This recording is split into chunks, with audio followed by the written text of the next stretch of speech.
Sudah. Saya pensiun dini 1 April 2022. Baru 2 tahun.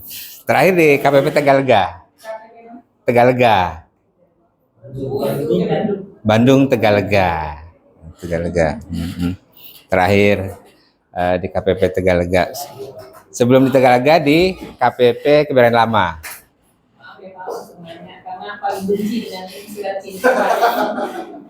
Saya 4 tahun wilayahnya di Pondok Pinang. Nah, jadi saya muter-muter ya Pondok Indah dan sekitarnya. Pokoknya rumah-rumah konglomerat saya tahu. Karena masuknya kan pakai plat merah, aman kalau plat merah. Kalau plat merah aman sama satpam. Kenapa? Ke Pak ini, oh, silakan. Kalau pribadi mah wah pertanyaannya banyak banget. Kalau plat merah enggak. Apa namanya buat nemte kan pas itunya mobil plat merah udah aman kalau situ. Tuh, jadi berdasarkan pengalaman itulah makanya saya banyak berani sebenarnya SP2DK itu harus bagaimana gitu kan. Itulah sebenarnya saya dari sisi pengalaman ya. Karena saya yang saya lihat ya, wajib pajak itu banyak yang salah sebenarnya, salah memahami tentang SP2DK. Tuh, kalau kita tahu sebelumnya SP2DK itu istilahnya kan surat himbauan ya sebelumnya. Jadi dulu namanya surat himbauan. Sebelumnya lagi kenapa ada surat himbauan? Jadi Bapak Ibu tahu sejak kapan ada petugas AR?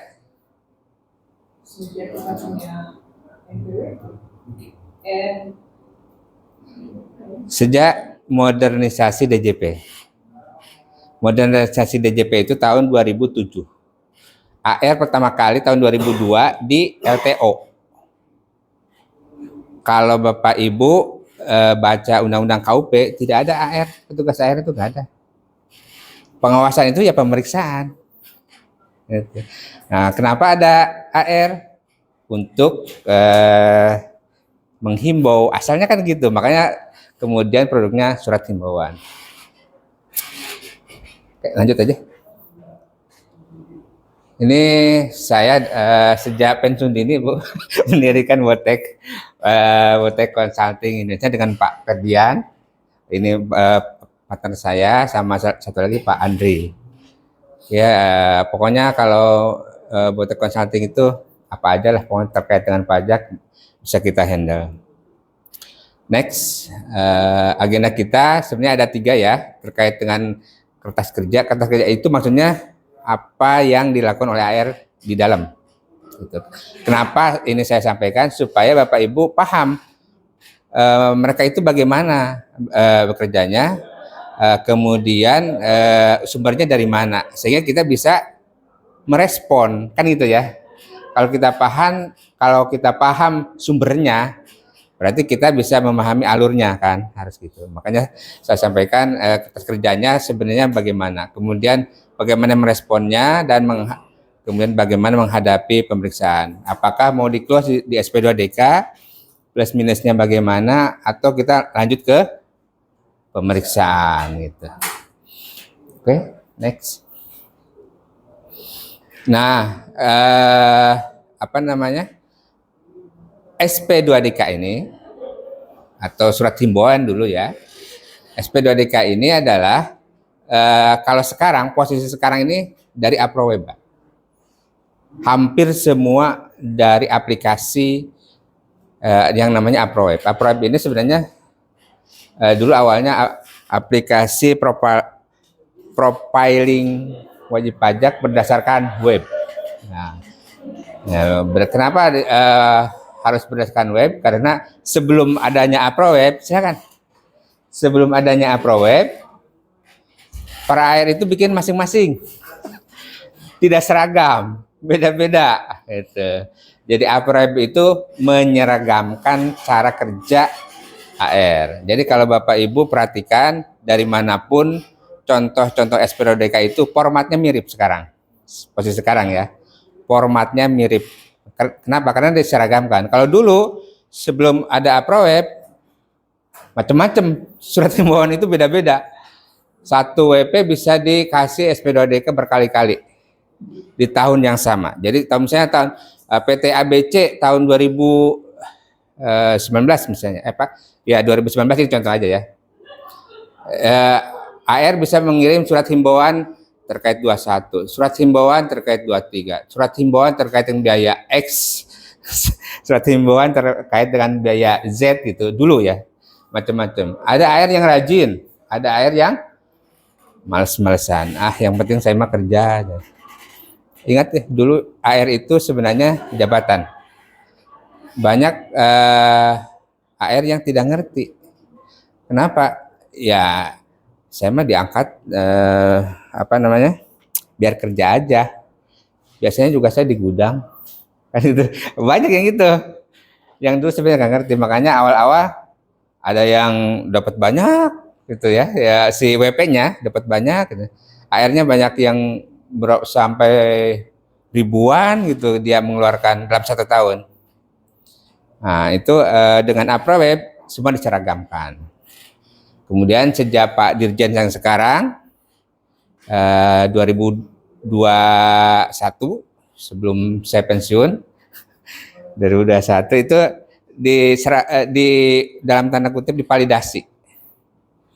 Dipalidasinya sama siapa? Sama supervisor. Jadi kalau dulu yang bikin AR kadang-kadang kasihnya tinggal paraf, kemudian yang tanda tangan kepala kantor. Kalau sekarang ada kertas kerjanya, menunjuk supervisornya siapa. Jadi sama Pak Dirjen, supervisor pemeriksa di KPP itu disuruh menganalisis kerjaannya si AR, kira-kira benar atau enggak, kira-kira gitu ya. Sehingga ada sedikit filter lah, walaupun yang saya lihat kadang-kadang supervisornya juga ya yang penting ada data ngaco juga sama dia mah dikeluarin aja. Nah ini yang dari APROWEB. Jadi karena sistem, jadi APROWEB ini dia jadi kalau kita lihat berita-berita itu kadang-kadang pakai bisnis intelijen, pakai machine learning gitu ya. Memang komputer terpisah, kemudian diolah, setelah itu dimasukkan ke APROWEB gitu. Itulah yang dipakai oleh DJP selama ini itu. Jadi apa yang diolah nanti yang terkait dengan ketidaksinkronan, intinya sih gitu ya. Ketidaksinkronan antara SPT dengan data internal. Gitu. Data internal. Ada juga analisis AR. Analisis AR ini disebutnya analisis mandiri. Itu kalau dulu sebelum ada APROWEB, semua AR mandiri, bikin sendiri, makanya ada yang rajin, ada yang enggak. Kalau sekarang setiap AR itu ditarget, ya, ditarget rupiah, ditarget SP2DK-nya ada minimalnya. Jadi Bapak Ibu kalau dapat SP2DK jangan lupa tanyakan targetnya berapa. Ya, memang. Jadi gini, AR itu adalah orang terakhir dari angka yang diberikan oleh DPR. DPR naikin target penerimaan nasional, disetujui oleh Menteri Keuangan. Menteri Keuangan berarti dideliver langsung ke Pak Dirjen. Itulah target nasional.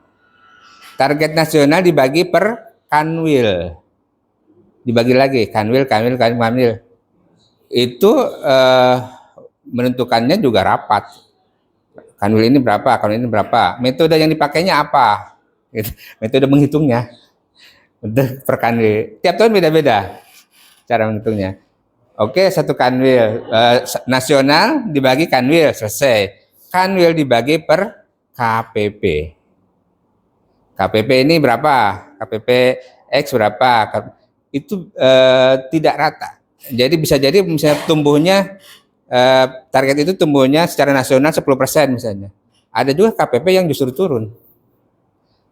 penerimaannya, karena situasi apa namanya tergantung masing-masing KPP. Nah dari KPP di breakdown lagi per AR, per seksi dulu, per seksi, seksi pengawasan.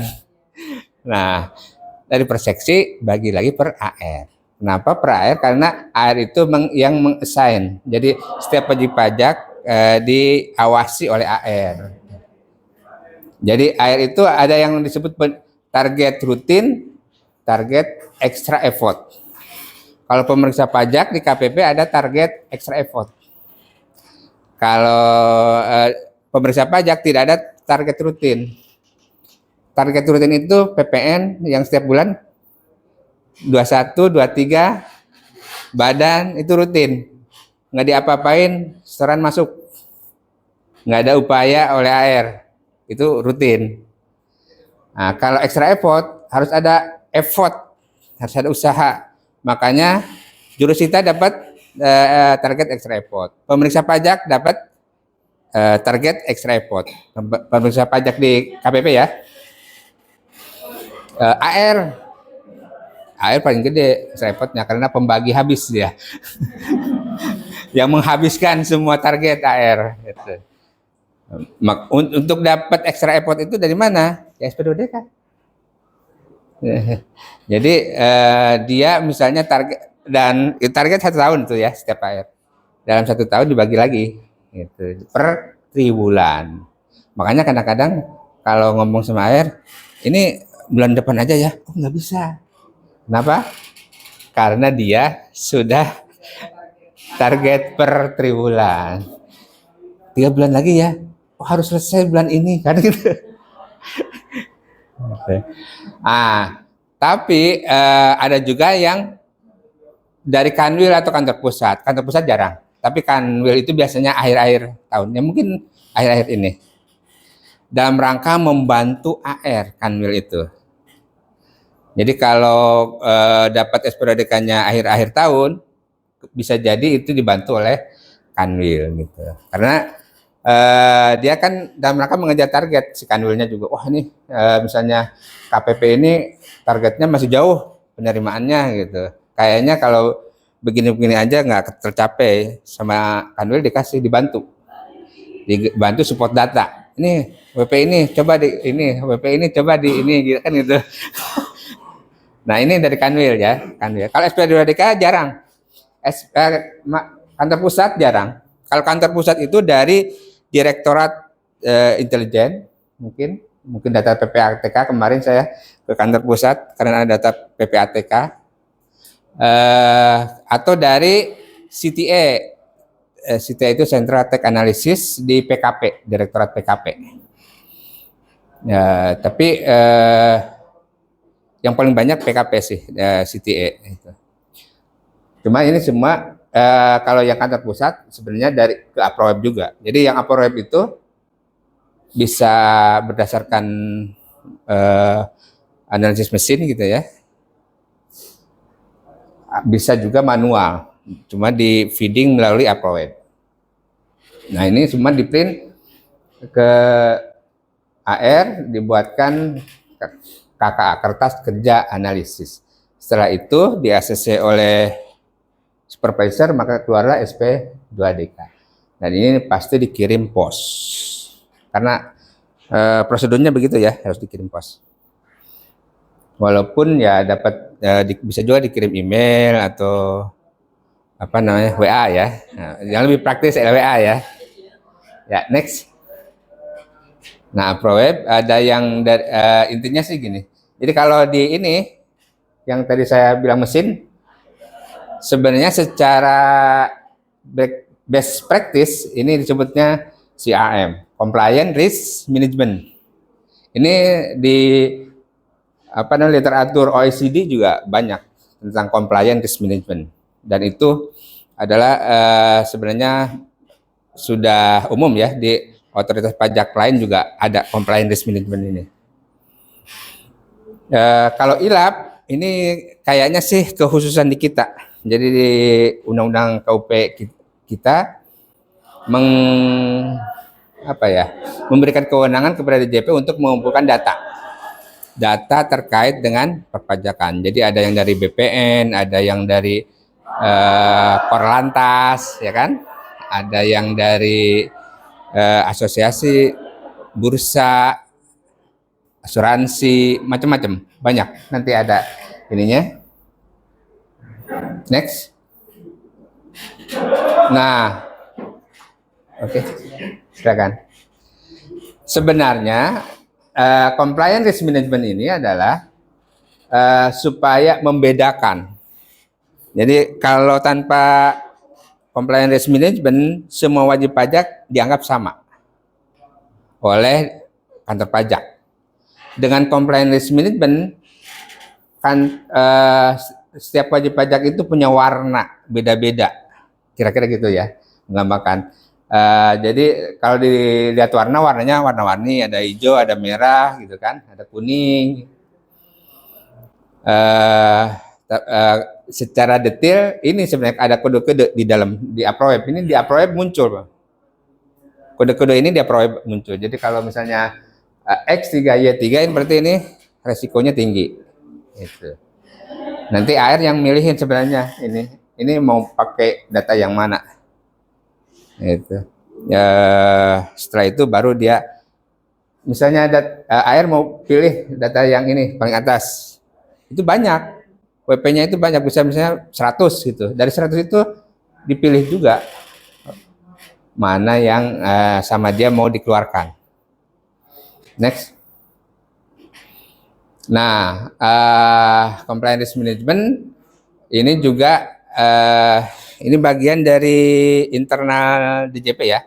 Maksudnya kalau dulu orang AR itu berlomba untuk menerbitkan surat himbauan, banyak-banyakan.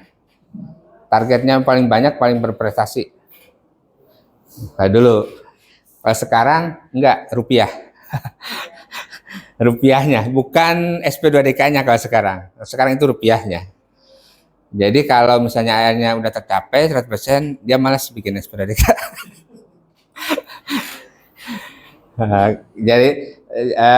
Jadi kan tadi ya, AR itu dikasih target. Misalnya dikasih target 85 miliar extra effortnya. 85 miliar itu WP-nya mana aja kan gitu. Di sini didiskusikan di komite kepatuhan sebenarnya. Nah, ini sebenarnya ini istilah aja.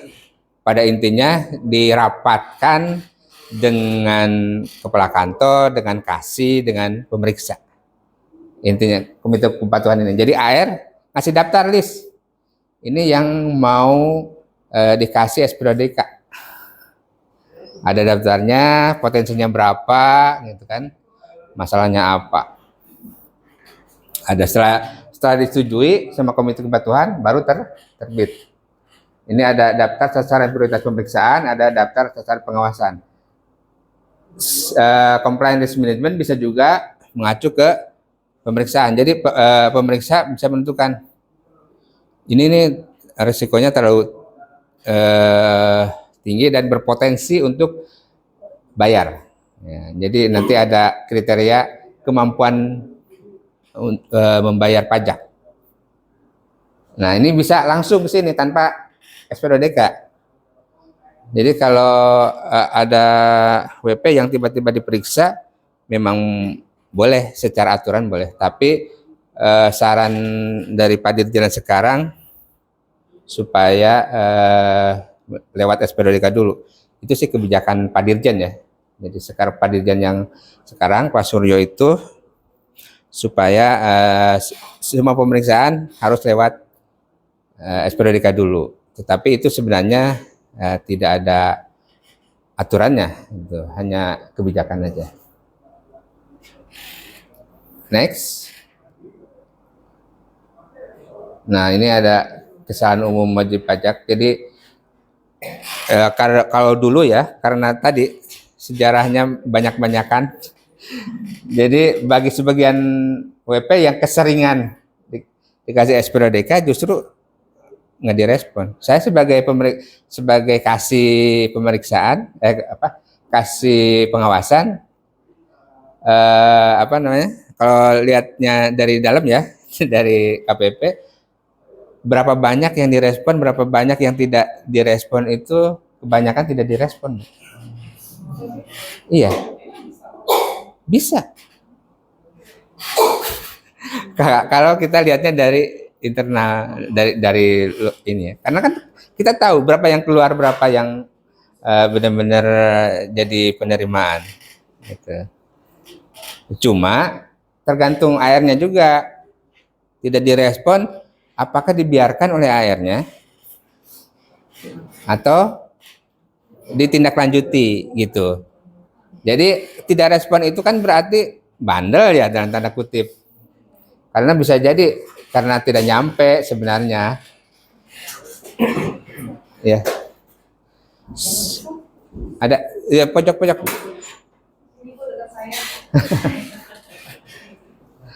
Ini saya di KPP kan di Kebayoran Lama sini 2014 sampai 2018. Wilayahnya Pondok Pinang. Saya ngirim surat dari KPP Kebayoran Lama kan di Cipulir itu ya, dekat pasar. Ngirim surat ke Kelurahan Pondok Pinang. Itu banyak yang nggak nyampe. Masalah di pos. Jadi banyak juga SPODK yang tidak nyampe, makanya tidak direspon gitu. Nah, makanya biasanya kalau menurut saya dulu ya, waktu saya masih di KPP, kalau menurut saya ini WP-nya bagus. Bagus itu maksudnya aktif, ada omsetnya besar ya kan, karena omsetnya besar berarti ada kemampuan untuk bayar gitu. Dikasih SPODK kok nggak direspon. Visit, saya selalu minta divisit. Jadi saya sama air ikut visit. Makanya tadi saya bilang, saya udah hafal tuh daerah Pondok Pinang, muter-muter aja, hampir setiap hari gitu. Kalau misalnya ketemu tuh, kalau saya sih selalu bertanya, surat kami sudah diterima belum? Karena tadi banyak surat yang dikirim pos tidak nyampe, tidak direspon itu. Nah kalau misalnya tidak direspon tapi nyampe tapi tidak direspon, itu kan jadi catatan tersendiri buat saya sebagai petugas, ya kan? Apakah WP ini bandel atau karena ketidakmampuan? Kalau menurut saya bandel, ini harus dimasukkan ke usulan pemeriksaan supaya diperiksa. Gitu. Ada juga kebanyakan wajib pajak yang takut ketemu dengan AR. Itu saya. Ada di sini yang takut ketemu AR? Setengah takut ya. Karena kan dia yang butuh kita.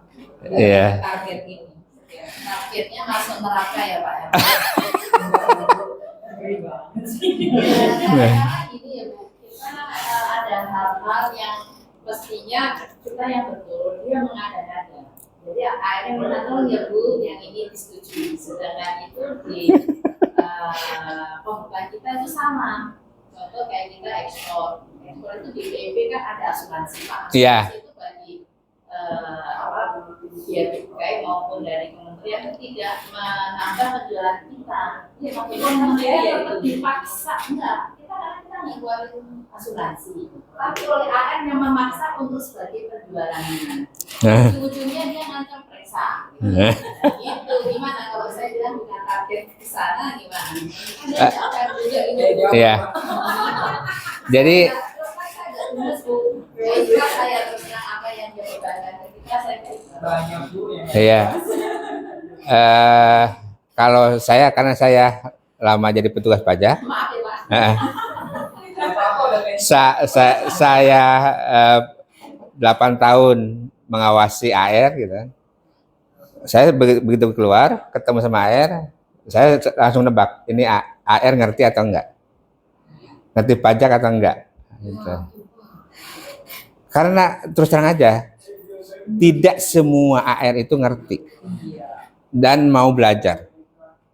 Banyak AR yang terpaksa di posisi AR gitu maksudnya. Dia maunya senang-senang aja, yang penting saya pegawai pajak kan gitu, PNS pajak. Tukinnya gede ya kan. Tapi banyak yang nggak mau sebenarnya, dia terpaksa. Ada, bukan ada, banyak yang itu. Dan banyak juga yang tidak mau belajar. Gitu. Makanya kalau saya sudah bisa nebak ini orang ngerti pajak atau tidak ngerti pajak. Gitu. Kalau modelnya model yang maksain kayak cerita ibu, saya yakin itu nggak ngerti. Iya. Kalau target itu kan itu udah pasti bu. Target itu udah pasti. Nah gitu. Jadi kalau kita merasa benar ya jangan takut diperiksa kan gitu ya. Nah. Ya next. Ini yang harus dilakukan ya kalau kita ketemu dengan AR, komunikasikan dengan AR. Kalau saya setelah jadi konsultan pun kalau dapat SPRDK, saya selalu nanya ke AR, ini masalahnya apa? Kalaupun ada angka-angkanya ya, lampirannya, saya tanyakan, maksudnya apa? Gitu. Untuk memastikan bahwa apa yang dia pahami sesuai dengan apa yang kita pikirkan. Gitu. Karena apa? Seringkali seperti kasus yang ibu ceritakan, dia itu ngaco. Nah kalau ngaco kadang-kadang saya ini saya bantah. Ini harusnya gini. Apa namanya? Yang bukannya begini bu, gitu kan? Atau bukannya begitu pak, gitu. Karena kalau posisi sebagai konsultan apa ya, nggak bisa main otoritas itu, main neken. Kalau dulu sebagai petugas bisa aja main neken seperti itu posisi air itu kan. Ibu setuju ya sini gitu. Itu kan neken ya supaya sebenarnya nggak, itu biar mudahnya aja si air gitu. Atau ibu bayar yang ini aja kan gitu. Nanti pada intinya kan bayar berapa. Minta penjelasan KR per item SPRDK. Itu maksudnya supaya kita tidak salah, ya, tidak salah menanggapi. Karena kadang-kadang kita ngobrol kemana panjang lebar, maksudnya bukan begitu, kan gitu kadang-kadang gitu. Siapkan jawaban yang rasional dan sesuai dengan aturan. Ini yang penting ya. Tapi kadang-kadang ya itu, kalau airnya nggak ngerti, ya dia nggak ini. Nggak mau nerima gitu. Ya, dulu juga air saya ada yang gitu sih. Ada juga yang main terabas. Termasuk kenapa saya ketemu dengan Pak Ferdian, karena ada satu air saya yang ini main terabas. Tapi saya biarin aja. Saya biarin aja sampai respon WP-nya sampai di mana gitu. Karena kalau si AR sudah ngasih langsung berhadapan dengan WP, sudah sudah banyak diskusi gitu ya. Begitu saya bilang kamu salah, takutnya dia malah menjadi tidak semangat gitu. Makanya walaupun salah, AR saya salah, saya biarkan dulu sampai WP-nya di mana upayanya kan gitu. Baru nanti setelah datang ke konsultasi dengan saya kasih alternatif solusinya gitu. Sampaikan kondisi dan kemampuan perusahaan. Nah, ini juga penting. Kenapa? Karena air itu tidak semata-mata bukti, tidak semata-mata data. Beda dengan pemeriksa. Kalau pemeriksa bisa hitam putih. Ini datanya 10. Ya saya harus tetapkan 10. menurut datanya harus terutang 15. Maka nanti ketetapannya 15. Ya, itu maksudnya pemeriksa itu bisa seperti itu. Tapi kalau AR datanya 15, tapi saya nggak bisa bayar, saya bisa bayarnya cuma 10. Itu bisa diterima. Kenapa? Ya, kembali ke target. Dia itu ngejarnya target AR itu. Jadi kalaupun tidak sesuai dengan angka dia, ya sampaikan aja, sampaikan ke AR. Ada saudara saya yang di ini, kalau karena dia nggak ngerti ya, dibilangnya ditagih gitu ya, suruh bayar 200 juta berapa gitu.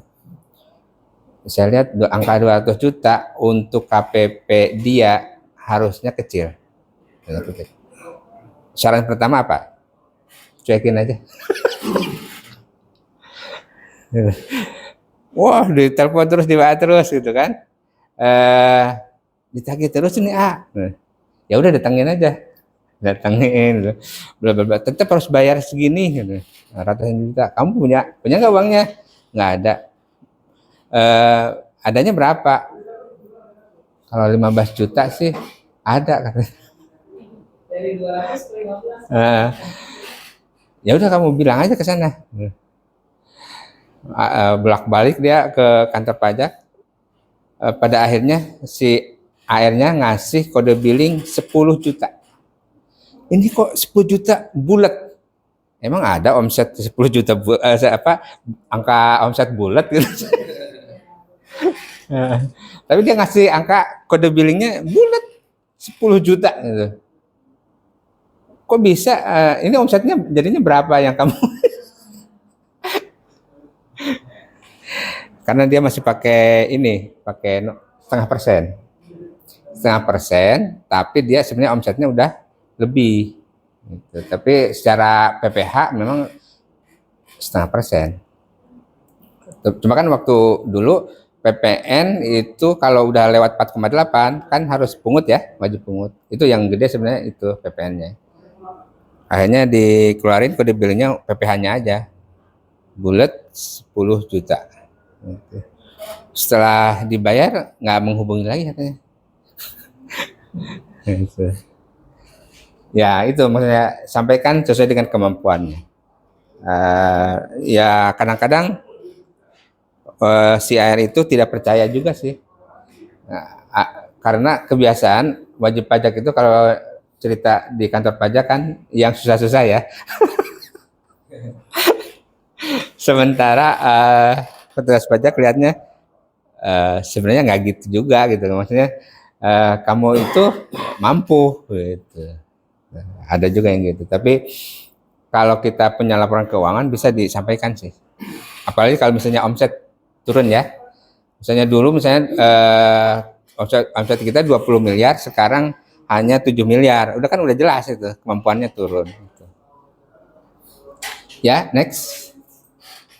Nah, ini data-data yang sering disampaikan ya, omset. Ini sih ekualisasi ya, kebanyakan data SPDK itu ekualisasi antara omset dengan ini faktur pajak ya. Kalau PKP, pembelian dengan pajak masukan, biaya yang menjadi output dengan SPT masa, kemudian kenaikan ini kalau untuk OP ya. Kalau untuk OP, kemudian WPOP memiliki bukti potong A1 lebih dari 1. Ini banyak juga yang dihimbau. Jadi misalnya ada 2 orang pribadi pindah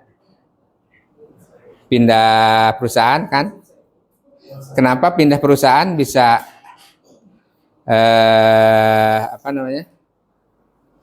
bisa di SPDK? Karena biasanya kalau bukti potongnya tidak disinkronkan, itu PTKP-nya jadi 2. Kebayang nggak? PTKP itu kan untuk setahun ya. Saya bekerja Januari sampai Mei. Di perusahaan pertama udah dihitung tuh PTKP. Di perusahaan kedua saya dianggap 0 lagi. Dihitung lagi PTKP. Jadi PTKP di perusahaan A dan di perusahaan B. begitu akhir tahun, begitu lapor SPT, penghasilannya digabung semua. Yang kedua kan udah kepotong PTKP, padahal PTKP sudah digunakan di perusahaan pertama. Dari situ aja penghasilan kena pajaknya udah berubah. Makanya pasti nanti pay later utangnya.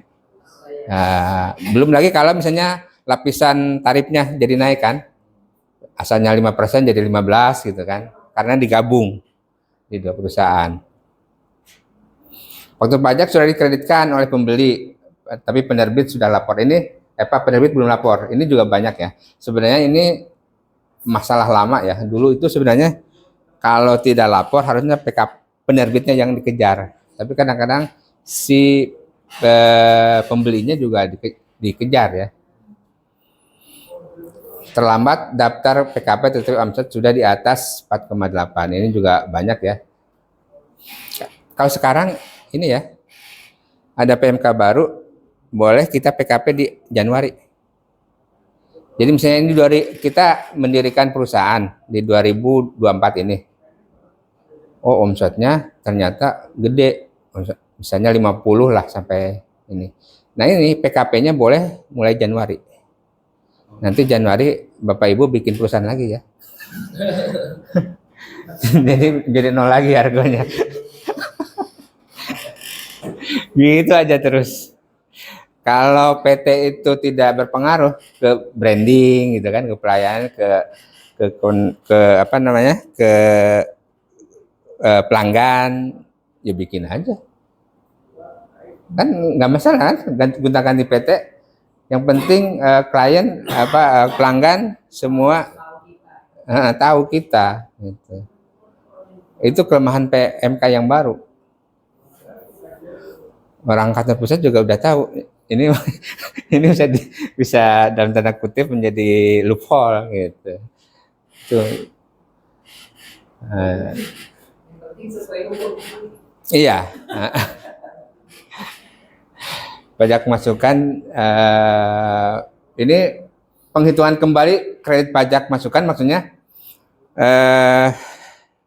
apa namanya? WP itu kan kadang-kadang tidak mau detail ya, tidak mau ribet. Padahal penyerahannya ada yang terutang, ada yang tidak terutang. Semua pajak masukan dikreditkan. Di aturannya itu kan harusnya proporsional.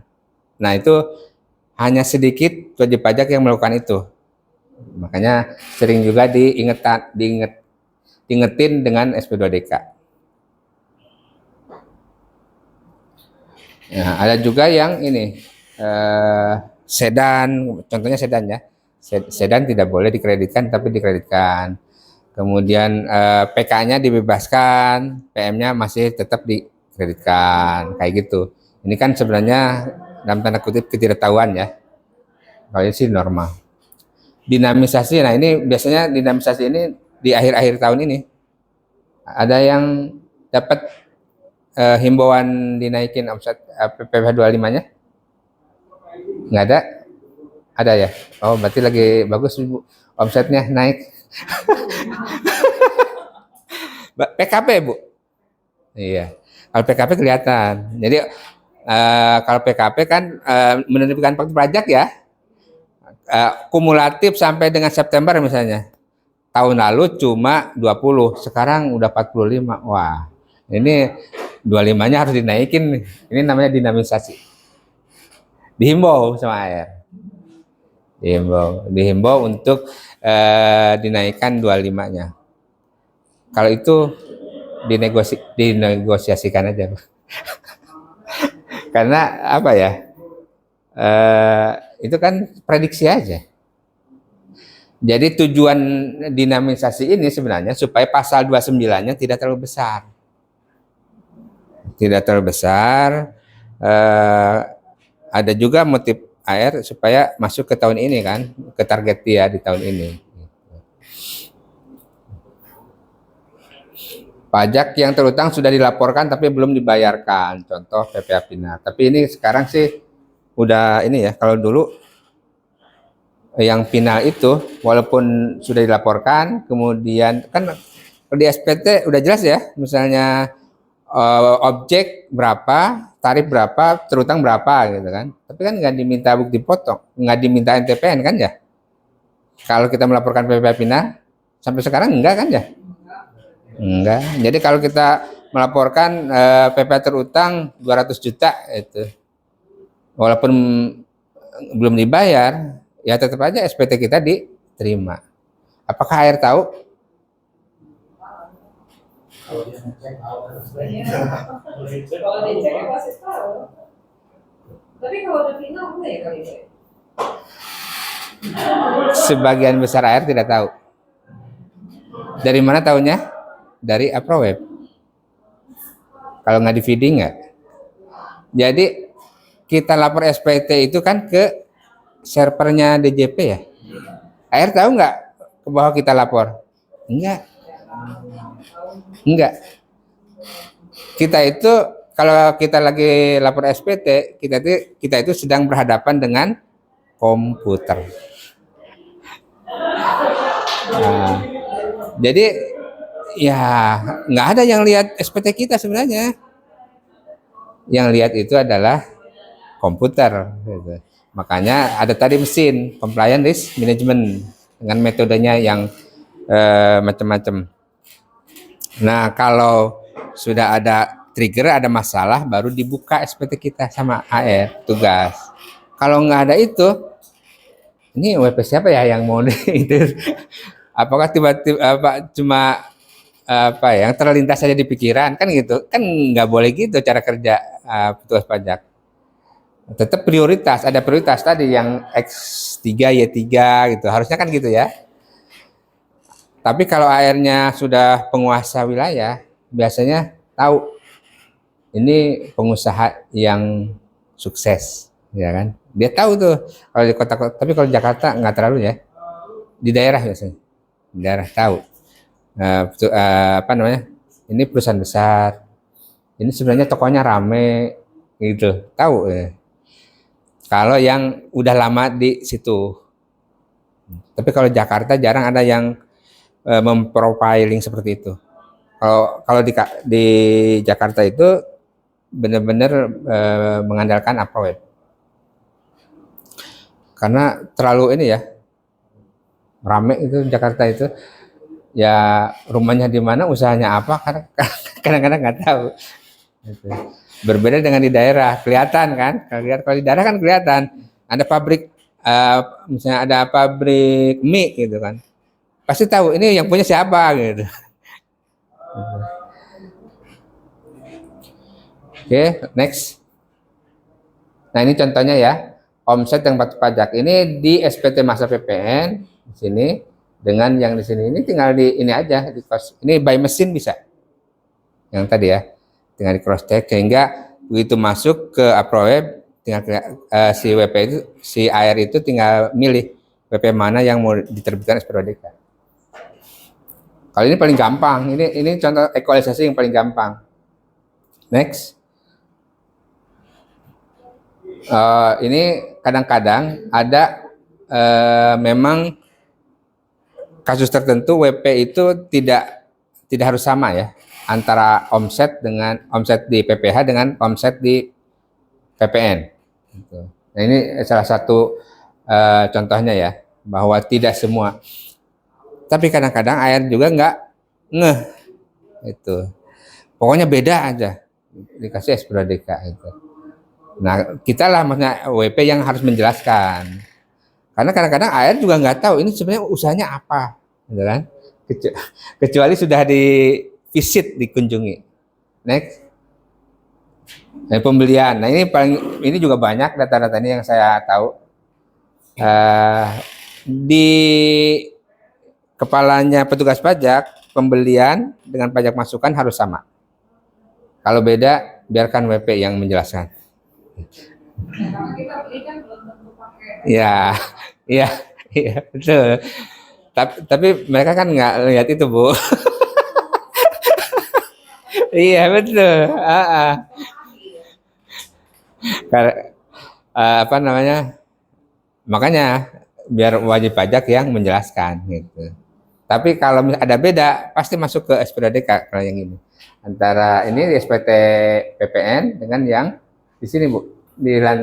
Ini 17712, lampiran 2 ini. Ini pembelian. Next. Nah, ini biaya-biaya juga ekualisasi disandingkan antara biaya-biaya yang di sini dengan di SPT masa. 21 dengan gaji di sini ada. 23 misalnya ada sewa gitu ya. Ini sebenarnya tinggal menyandingkan aja. Cuma kalau air di sini, kalau ini agak jarang. Kenapa? Karena detail laporan keuangan itu tidak bisa langsung dibaca oleh mesin. Sekarang yang bisa dibaca itu kan yang di elemen itu Bu. Yang PDF yang dilampirkan nggak bisa dibaca. Tapi nanti katanya mau diubah tuh format laporan keuangan. Pakai format apa yang XML ya. Kalau itu bisa dibaca oleh mesin. Bisa langsung di ini. Oh, ini objek, ini bukan gitu. Tinggal nanti di compliance risk management di mesinnya CRM tinggal tentukan kriterianya apa yang mau diolah. Jadi kalau dulu jadi waktu saya di kantor pusat sebelum di Kebayoran Lama, saya termasuk orang yang pertama suruh nyusun CRM.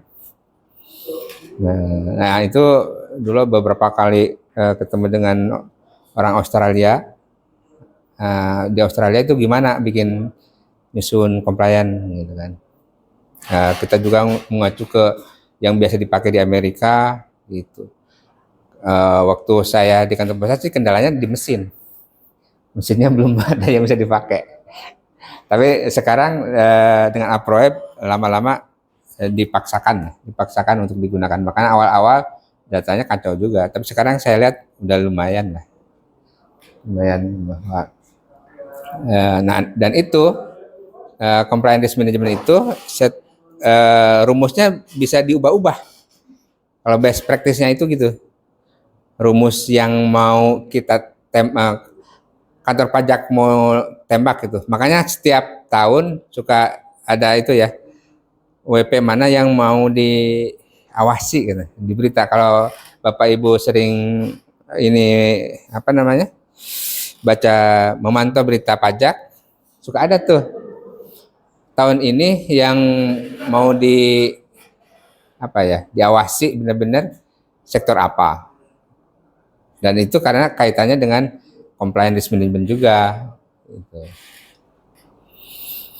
Kalau secara teoritis yang pasti diawasi itu yang trennya lagi naik. Secara teoritis itu. Misalnya tahun ini apa? Misalnya nikel. Maka semua perusahaan nikel tahun depan diperiksa misalnya. Atau yang sekarang lagi booming otomotif misalnya ya. Maka mulai industri, distributor, pengecer, otomotif diawasi gitu, kayak gitu. Nah, jadi industri yang sedang booming, kalau tahun ini lagi booming, tahun depan harus siap-siap, harus siap-siap untuk diawasi. Dulu setelah COVID,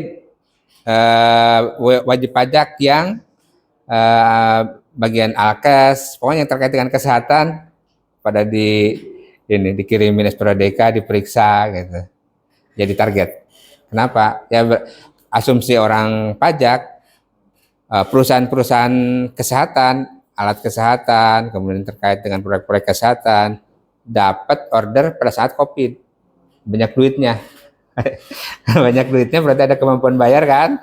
Begitu diperiksa dengan harapan bisa dibayar. Yang dicari kan itu kantor pajak mah. Yang penting dibayar. Next. Ini untuk orang pribadi ya. Saya kira ini udah umum lah bahwa ya ini adalah penghasilan. Ini sebenarnya rumusnya dari Pak siapa? Profesor lupa saya lupa udah meninggal. Udah meninggal dia ini suhunya di JP. Ini penghasilan maksudnya. Penghasilan ini bisa untuk konsumsi berarti habis. Bisa untuk harta, dibelikan harta, investasi gitu. Investasi atau saving sama aja sih. Jadi kemarin yang teks amnesti adalah yang ini ya, yang dikenain. Karena ini udah habis, nggak bisa dihitung. Nah, kalau kenaikan harta berarti ininya naik 10 yang dilaporkan, misalnya 7, berarti ada 3 yang nggak dilaporkan. Nah, cara berpikirnya orang pajak gitu kan, hartanya naik 25, kok yang dilaporkan cuma 15, berarti ada 10 yang tidak dilaporkan, kan gitu. Simpel sebenarnya. Cuma ini pembuktiannya juga agak repot kalau di WP. Maksudnya begitu mengkantor, penghasilan saya nggak segitu. Terus ini kamu punya harta dari mana? Kan gitu ya. Itu paling gampang dari sisi petugas pajak, paling gampang nih kalau ada ini. Kamu ini hartanya berarti dari mana? Kan gitu. Hah? Nah, ngutang harus dibuktikan bahwa itu punya utang. Agreementnya. Kalau dulu saya selalu minta, kalau kamu ngaku utang, mana agreementnya? Mana kontraknya? Kontrak dengan bank gitu kan. Oke, next. Lanjut. ILAP. Nah, ini yang tadi saya sampaikan bahwa mungkin ini ke